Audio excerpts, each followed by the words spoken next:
you think it's possible to control someone's attention? Even more than that, what about predicting human behavior? I think those are interesting ideas if you could. I mean, for me, that'd be the perfect superpower. Actually, kind of an evil way of approaching it.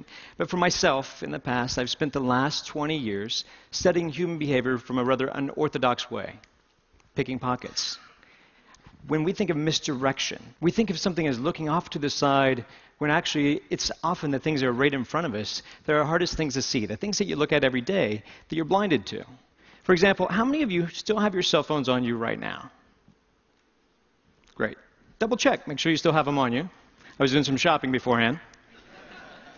Now, you've looked at them probably a few times today, but I'm going to ask you a question about them. Without looking at your cell phone directly yet, can you remember the icon in the bottom right corner?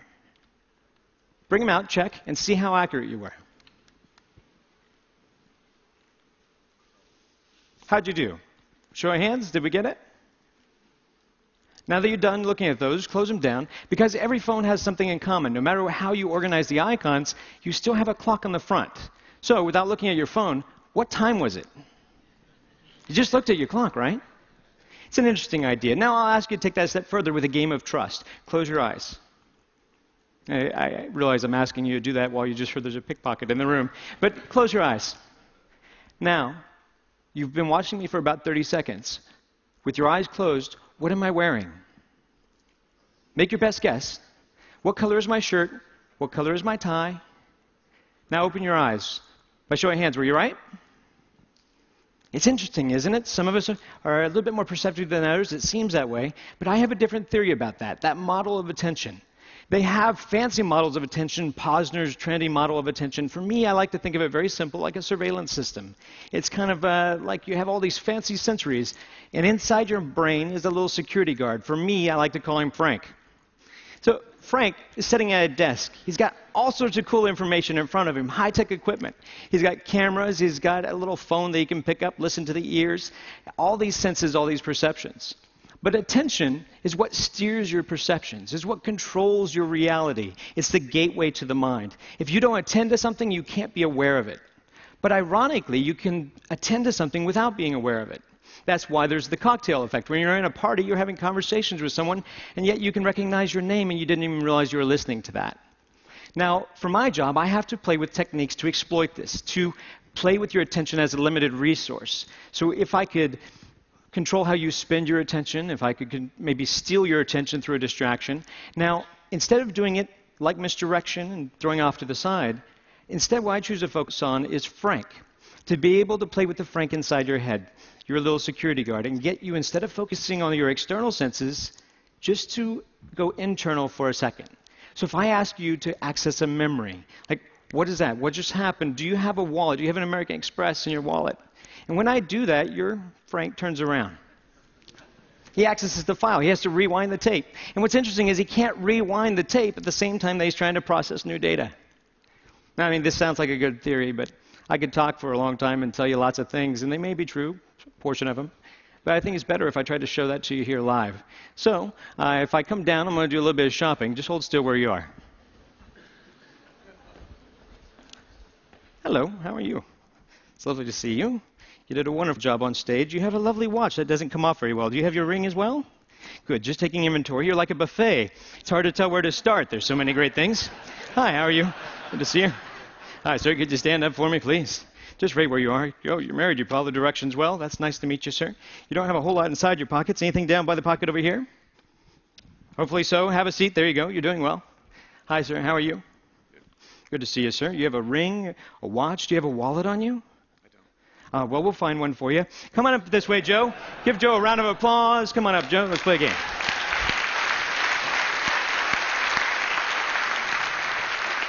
Pardon me. Don't think that I need this clicker anymore. You can have that. Thank you very much.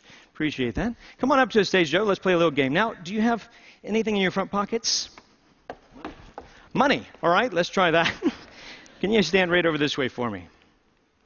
Turn around and let's see. If I give you something that belongs to me, this is just something, a half poker chip. Hold out your hand for me. Watch it kind of close. Now, this is a task for you to focus on. Now, you have your money in your front pocket here? Yep.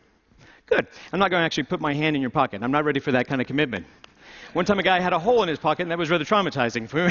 I was looking for his wallet, and he gave me his phone number. It was a big miscommunication. So let's do this simply. Squeeze your hand.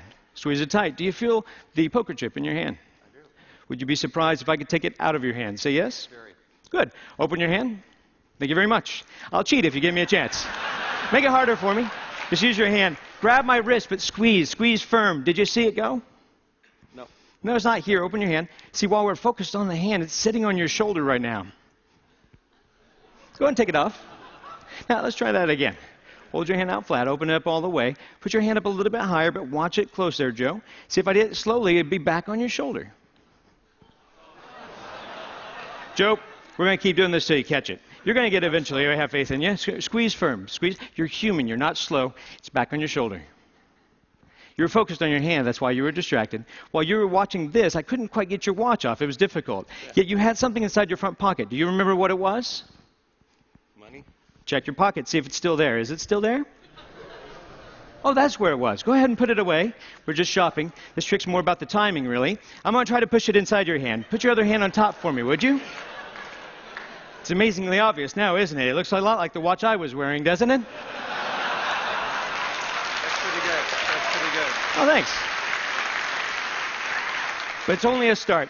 Let's try it again a little bit differently. Hold your hands together. Put your other hand on top. Now, if you're watching this little token, this obviously has become a little target. It's like a red herring. If we watch this kind of close, it looks like it goes away. It's not back on your shoulder. It falls out of the air, lands right back in the hand. Did you see it go? It's funny. Got a little guy, he's union. He works up there all day.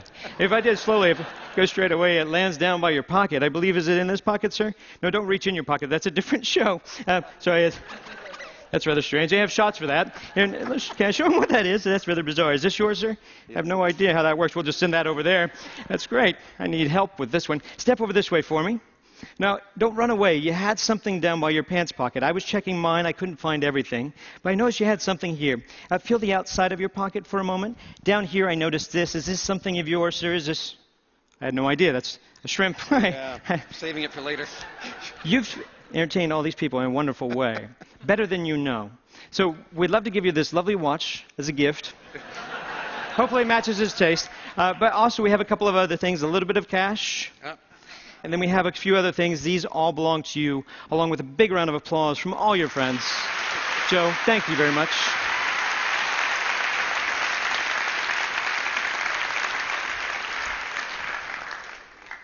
So, same question I asked you before, but this time you don't have to close your eyes. What am I wearing?